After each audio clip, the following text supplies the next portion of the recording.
Salam Indonesia. Selamat sore pemirsa, mudah-mudahan selalu kabar baik untuk Anda dan juga untuk keluarga tercinta.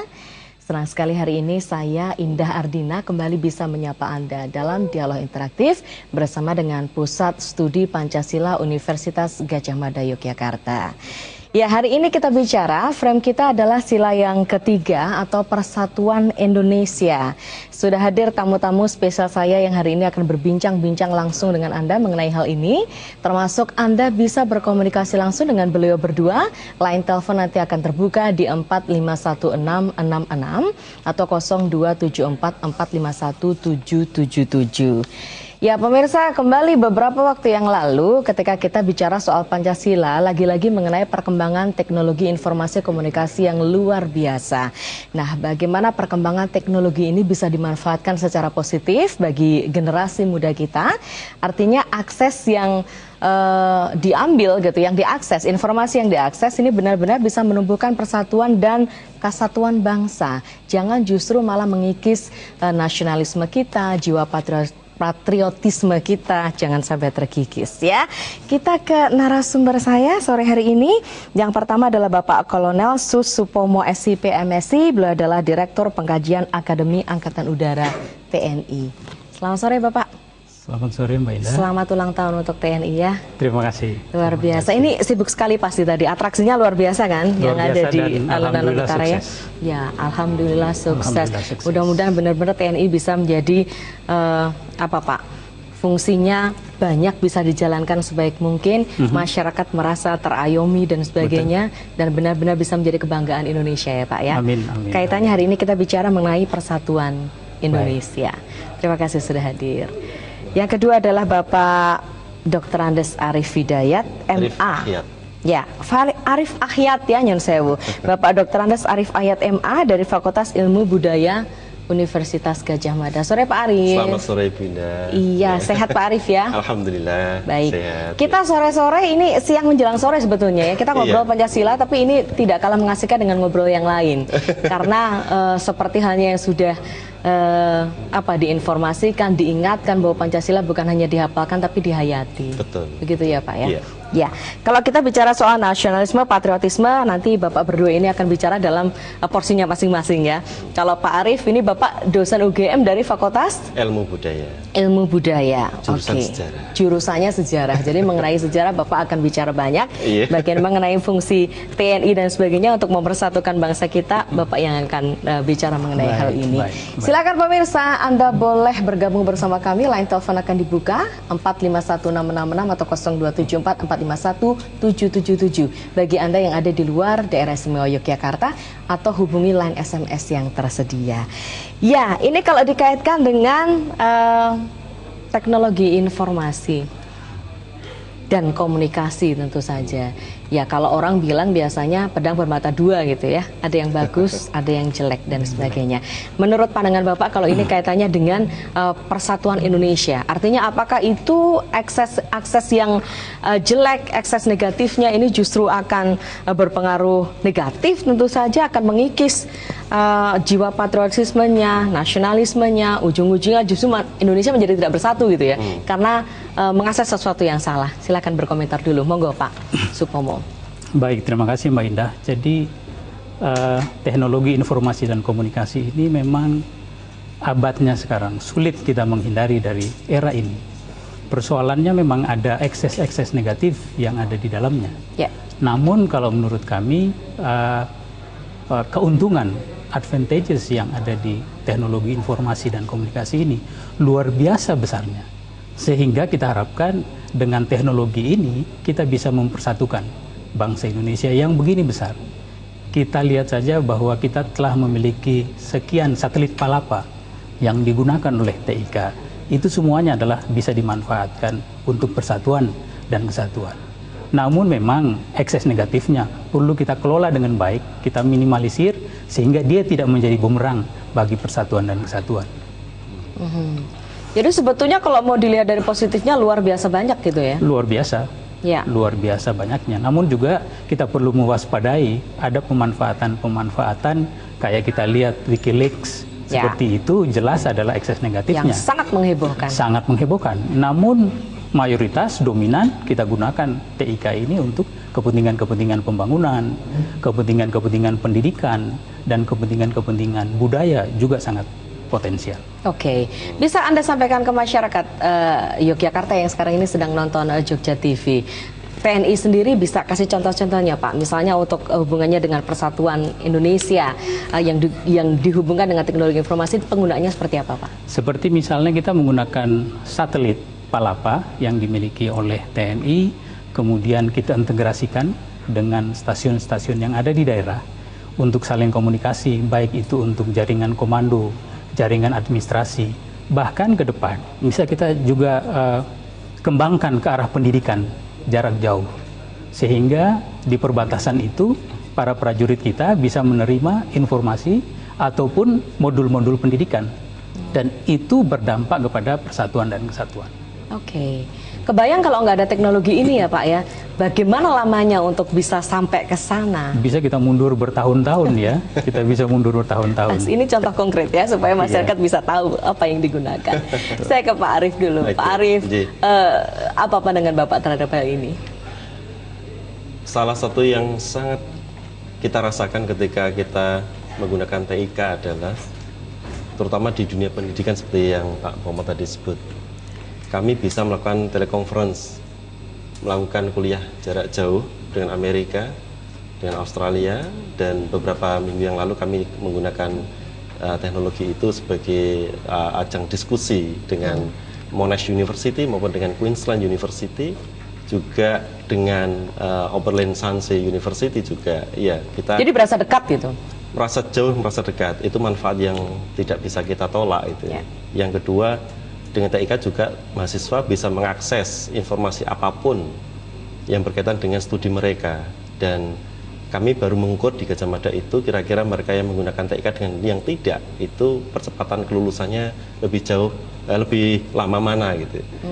Ternyata kelulusannya itu lebih lama apa lebih cepat kalau dia menggunakan TIK atau tidak gitu. Ternyata ketika kita mendapatkan beberapa mahasiswa yang sudah menggunakan TIK, dia browsing dan mereka juga mampu untuk menelusuri literatur di dunia itu mereka lebih cepat, dan sumber-sumber yang mereka pakai juga qualified ya. Jadi ini salah satu contoh di kampus, dan tentu saja kalau kita merujuk pada sejarah Indonesia pun, ketika penyebaran nasionalisme itu tanpa TIK juga tidak mungkin gitu. Jadi bagaimana informasi yang di Jakarta kemudian sampai di Jogja, sampai ke Papua misalnya, kemudian bagaimana informasi yang walaupun sederhana dulu tahun awal abad 20 itu misalnya hanya sekedar telegram, sekedar telepon, kawat telepon itu, tetapi itu salah satu teknologi yang menyatukan bagaimana orang Jakarta bisa kenal orang Papua, bagaimana orang Jawa bisa kenal orang Sumatera, itu kan semua ada komunikasi melalui teknologi. Walaupun waktu itu sederhana itu. Inilah kemudian sangat bisa kita pakai untuk sebagai satu alat mempersatukan. Ini teknologi sangat penting menurut saya. Ya, oke. Di balik pentingnya teknologi informasi komunikasi dan sebagainya, yang kita tahu manfaatnya sangat luar biasa ya, dan orang per orang ini akan bisa merasakan barangkali berbeda-beda ya. Yang dari sisi Tentara Nasional Indonesia pasti manfaatnya untuk ini, yang dari sejarawan, yang dari mahasiswa dan lain-lain. Kita tahu bahwa budaya populer ini sekarang sudah masuk ya, bahkan menguasai lah katakanlah begitu untuk media televisi, media internet dan sebagainya. Pandangan Bapak, apakah ini juga akan justru mengikis sesuatu yang bagus dalam diri generasi muda kita, atau seperti apa kaitannya dengan persatuan Indonesia? Ya, memang pengaruh ini kembali lagi bahwa kita tidak bisa hindari, karena kita menjadi global village, kampung global yang tidak mungkin kita isolasi diri dari pengaruh-pengaruh globalisasi. Juga begitu TIK. Maka mungkin kita sebagai bangsa Indonesia yang betul-betul kental nuansa kulturalnya, ketimurannya, itu memang harus diperkuat. Jadi budaya-budaya lokal, kearifan lokal itu juga akan memperkuat daya tahan kita terhadap pengaruh-pengaruh globalisasi. Maka memang generasi muda yang sekarang memang generasi digital kalau boleh saya katakan, Sehingga kemasan-kemasan untuk persatuan dan kesatuan ini berbeda dengan generasi-generasi yang dulu. Seperti misalnya tidak lagi dikemas secara doktriner, tetapi mungkin kita bisa lebih interaktif, lebih familiar. Menyangkut metode ini ya? Menyangkut metodenya seperti itu, sehingga efektif betul. Namun kami katakan bahwa masalah globalisasi tidak bisa kita hindari. Bagaimana persoalannya, pertanyaannya bagaimana bisa kita mengambil keuntungan daripada globalisasi ini. Ekses negatifnya harus ada dan kita harus mampu mengelola itu. Oke, baik. Monggo Pak Arief, silakan. Iya, globalisasi itu kan selalu dipahami sebagai sesuatu yang sangat kontemporer gitu ya. Dalam perspektif historis, kita lihat bagaimana orang Eropa bisa masuk di Indonesia pada abad ke-17 ya. Kemudian dikembangkan lagi pada abad ke-18. Dan tidak hanya Eropa, Arab, India, Cina itu masuk ke Indonesia. Dan kita menjadi sebuah home base yang luar biasa ketika itu, dan itu dianggap salah satu pola globalisasi yang sangat sangat penting di dalam sejarah Indonesia. Ketika kita masuk dalam dunia kontemporer sekarang, globalisasinya berbeda gitu. Kita yang mengakses dunia luar gitu. Nah, tetapi problemnya sama. Bagaimana tadi yang kami bisa mengulang dari Pak Pomo itu tadi, bahwa di dalam proses globalisasi itu memang ada akses yang perlu diambil untuk dimanfaatkan sebagai satu produk untuk memodernisasi Indonesia, tapi sisi lain harus ada semacam local wisdom yang jangan kebablasan gitu jangan ya. Kebablasan gitu. Jadi dan local wisdom ini juga jangan sampai menjadi salah satu penghambat. Jadi bagaimana local wisdom juga menjadi bagian yang bisa seiring dengan globalisasi gitu. Kenapa batik sekarang menjadi mendunia? Ini kan bukan berarti batik hanya berada di dalam sebuah lokalitas tertentu, tapi ini sudah milik dunia walaupun itu khas Indonesia kan gitu. Jadi ini sesuatu globalisasi bisa kita manage. Ini problemnya adalah bagaimana ada semacam manajemen globalisasi ya, kalau kita boleh mengatakan seperti itu. Sehingga antara lokalitas dan internasionalitas itu bukan sesuatu yang kontroversi gitu. Soekarno itu kan di samping nasionalisme juga dia menyebut internasionalisme. Ini sebuah kompromi yang luar biasa. Nah, sekarang anak didik kita harus dididik untuk seperti itu. Jangan anti asing, tapi juga jangan terlalu kaufinistik terhadap local wisdom.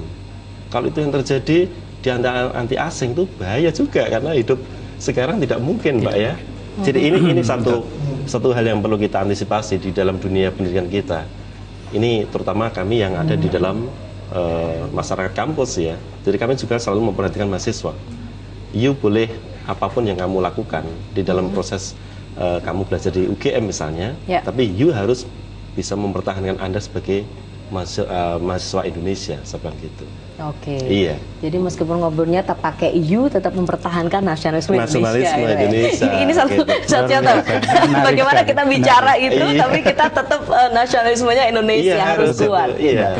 Baik, Pak Pomo, kalau Bapak bicara persatuan Indonesia, persatuan dan kesatuan dan segalanya berkaitan dengan itu, Bapak ada di internal, barangkali kalau orang awam bilang boleh lebih gampang gitu. Tapi apa yang kemudian itu dilakukan untuk masyarakat yang ada di luar sana? Bagaimana Bapak memberikan katakanlah materi tanpa harus tadi Bapak mengatakan tidak doktrinasi. Jadi orang tidak merasa harus dicekoki dengan sesuatu itu, tapi kita tahu kita akan melaksanakan. Bapak nanti akan jawab sesudah break ya. Boleh. Baik Pak Arief, kita juga akan lanjutkan.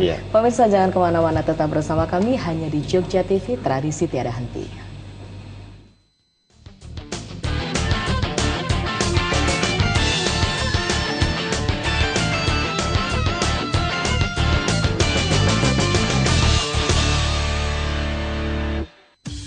Kozui Mineral Peeling telah menjadi produk andalan perawatan kulit di Korea.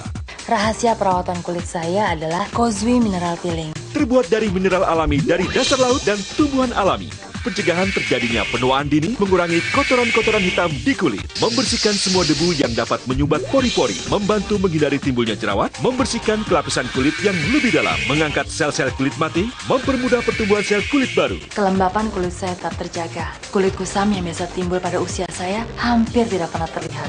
Gosok perlahan dengan gerakan memutar. Perhatikan betapa banyak kotoran dan kulit mati yang terangkat dari tubuh Anda. Cukup gosokkan perlahan pada wajah yang belum terkena air. Usapkan dengan 3 jari perlahan-lahan secara memutar. kotoran dan sel kulit mati banyak terangkat. Dan Anda akan merasakan kulit wajah yang bersih dan segar. Jadi tunggu apa lagi? Mau buktinya? Saya buktinya. Gunakan Coswi Mineral Peeling sekarang juga. Ingat, produk yang asli hanya ada di Jako, bukan di tempat. Koran Radar Jogja Jawa Post Group kini hadir semakin mantap. Benar-benar koran modern, koran dinamis. Berita-beritanya cerdas, lugas, tegas, dan tuntas. Rubrik makin menarik sesuai segmen pembaca dan pasti menyegarkan.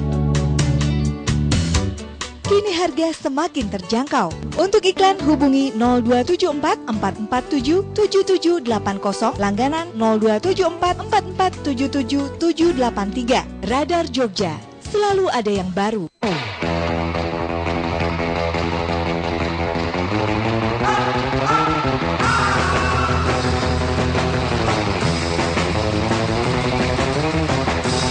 Kami, Kue dan Snack Bu Supriyati, siap mengantarkan kue dan snack serta jajanan pasar seperti tampan yang enak tenang. Roti dos juga bisa.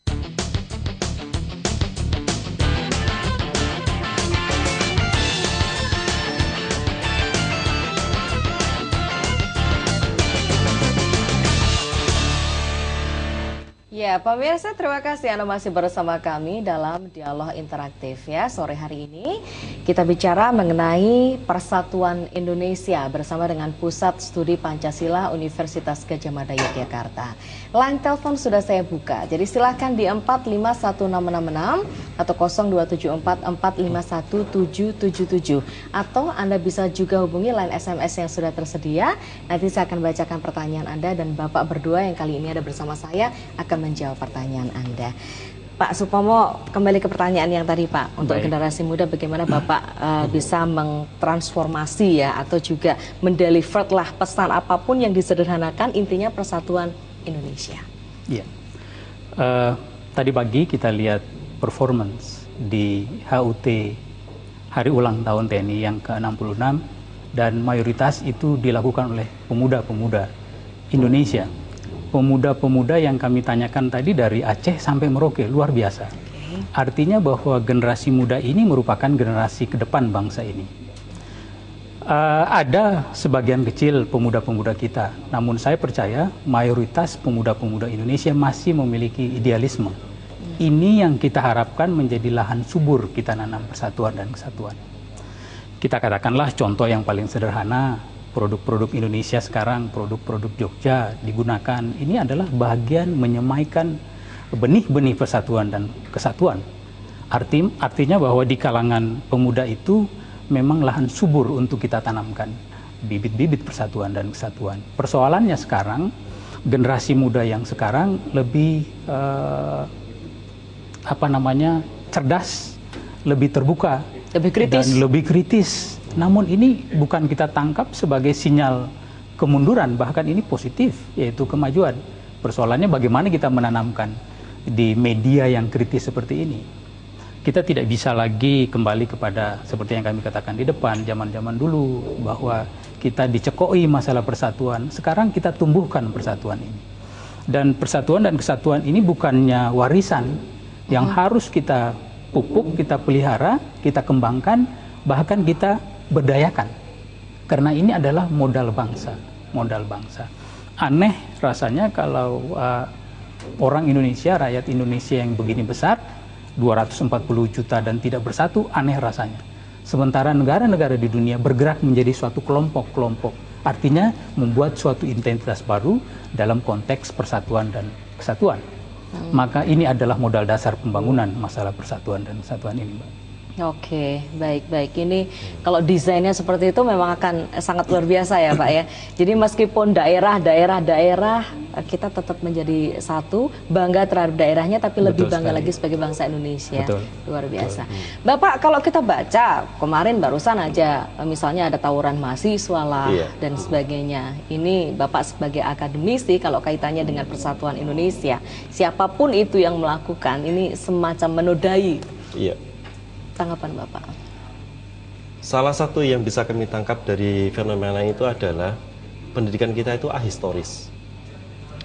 Ketika maaf, ketika kita bicara masalah pendidikan di Indonesia misalnya, berapa persen pembelajaran yang berbasis pada sejarah?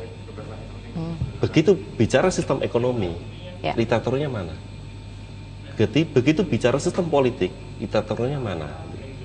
Sehingga ketika berbicara masalah konsep-konsep politik, konsep ekonomi itu seakan-akan kita itu belum punya itu. Padahal kita itu namanya konsep politik, berabad-abad kita belajar politik.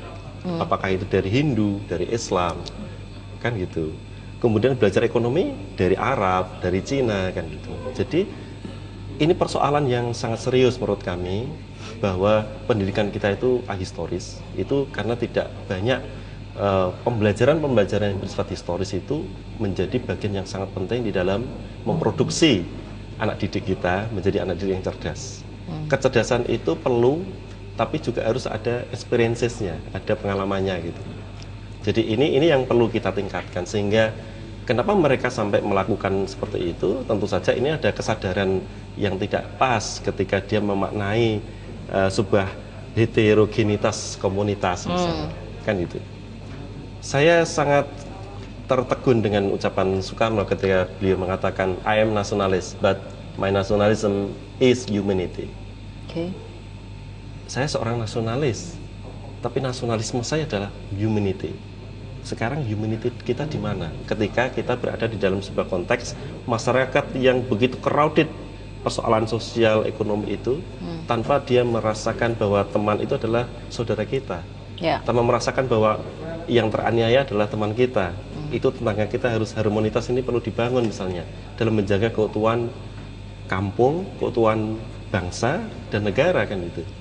Jadi ini yang tidak pernah terjadi, dan pendidikan kita terlalu kapitalistik gitu, sehingga orang lulus itu berbicara masalah saya nanti dapat apa gitu.